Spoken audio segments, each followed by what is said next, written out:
Hello everyone and welcome back to the Great Book of Grudges. My name is Nathan and we're back with another Total War Warhammer video. Today we're going to have a discussion about cross-game DLC and how its current system should be radically changed for Total War Warhammer 3. So without further ado, let's begin.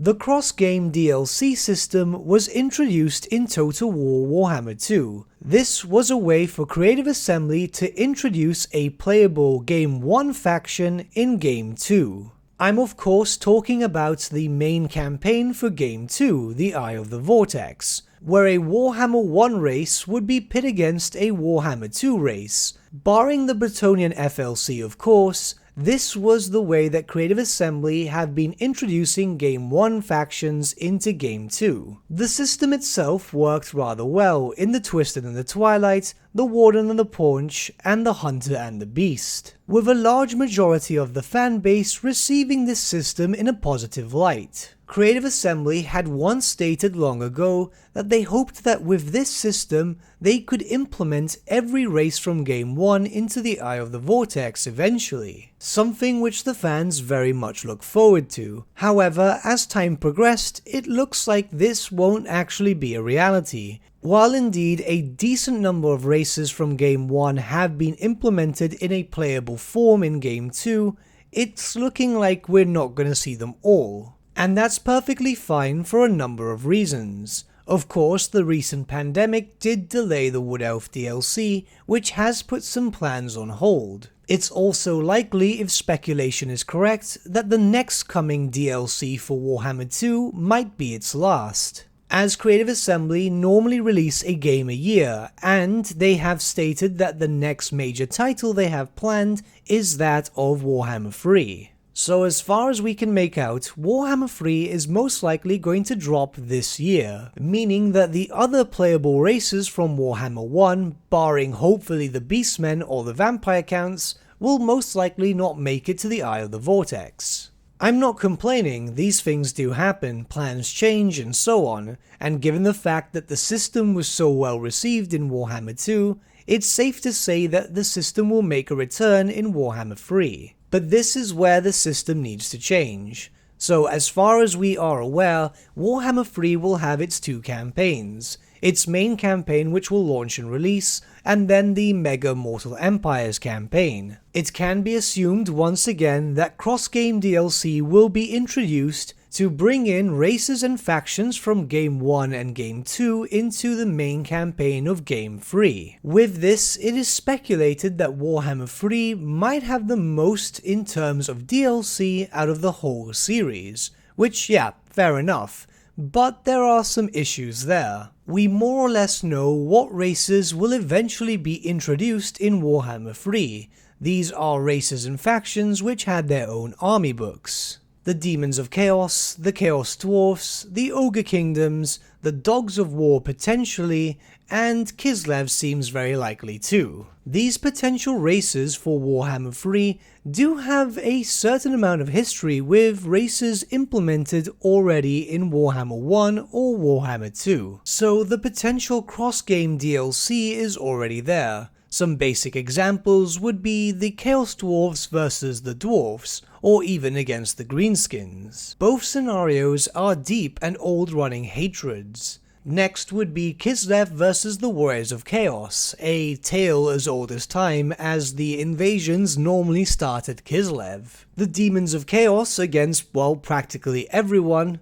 The Ogre Kingdoms against anyone who might be tasty, and finally the Dogs of War, who practically fight anyone as long as someone is paying them to do so. There are a lot of possibilities here, but maybe the cross-game DLC system could be expanded upon further. Instead of Game 1 race versus Game 3 race, or Game 3 race versus Game 2 race, maybe this would be the perfect time to change up the system and have a Game 1 race versus a Game 2 race in Game 3. There are a number of reasons as to why I'm stating this. Firstly, and the least important really, is that some Game 1 and Game 2 races are the best fitted thematically for a matchup.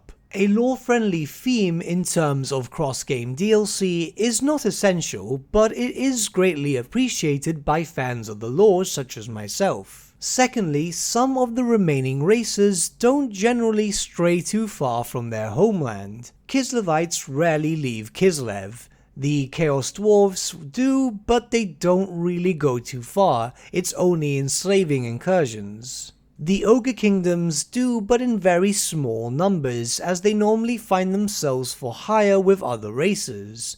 And the Chaos Demons, well, they're not really from this world, so really they can appear anywhere as long as there is a font of magic. So unless Chaos Demons are going to be the new Skaven or Vampire counts, where they would receive constant DLC packs just to justify the introduction of older races, it would get pretty boring rather quickly. Considering that the Demons of Chaos have possibly the largest roster in terms of characters, if you felt the bloat with Skaven or Vampire counts, you're really gonna feel it with this race. Bear in mind that the Demons of Chaos are 4 separate factions in one, so there might be a lot of demons all the time. Lastly, I'm assuming that Creative Assembly would want to introduce Game 1 and Game 2 races into the main campaign of Game 3. This is mostly for players who only have Game 3 to experience the races from Game 1 and Game 2,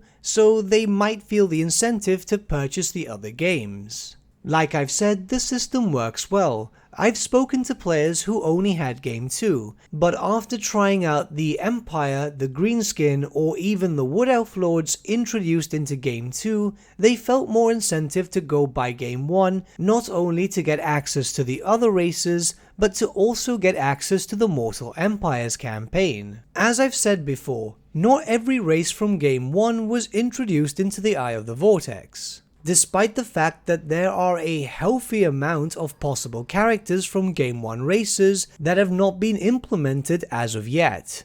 If Creative Assembly want to introduce Game 1 races and Game 2 races in Game 3, well, you know, if they couldn't finish it with Game 1, it's going to take a very long time before they can do for 2 games. There seems to be a statement going round, I've not seen it myself, where apparently someone from Creative Assembly stated that they're not willing to do DLC if it's going to be, for example, 2 Game 1 races in Game 2.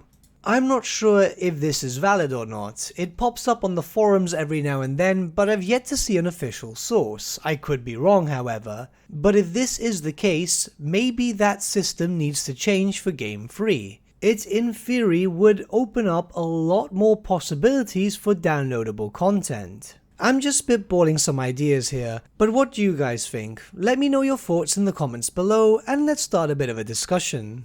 But with that, my friends, we've come to the end of our video. Thank you so much for watching. If you did enjoy the video, might I suggest giving the video a like or even subscribing to the channel, as it really does help us out. In the description section below are various links to different social media platforms such as Facebook, Instagram and Discord. Also in the description section is an affiliate link with Element Games where you could buy loads of hobby-based products, not just Warhammer, for 10 to 25% off. Making a purchase using that link and also our special code, which is also in the description, supports the channel at no extra cost to you, which we think is rather cool. A big thank you to our patrons. Your support means the world to us. It's amazing that people want to help a small channel like us grow and get to a higher level of content. A big thank you to Gibraltar LUSC, Ryan Bertsche, Andrew Prince and Okro for subscribing to us at our Fane level. You guys are super cool. And a big thank you to Edward Yule, VS Vasan, Aaron Whitman and Shaggy for subscribing to us at our King level. Honestly, we can't thank you all enough. And lastly, a big thank you to all of you for liking, sharing and commenting on these videos. Honestly, it's because of you guys that the channel's been growing at such a great pace lately, so we can't thank you all enough. But with that, my friends, thank you so much for watching once again, and we shall see you all again very, very soon. Have a good day.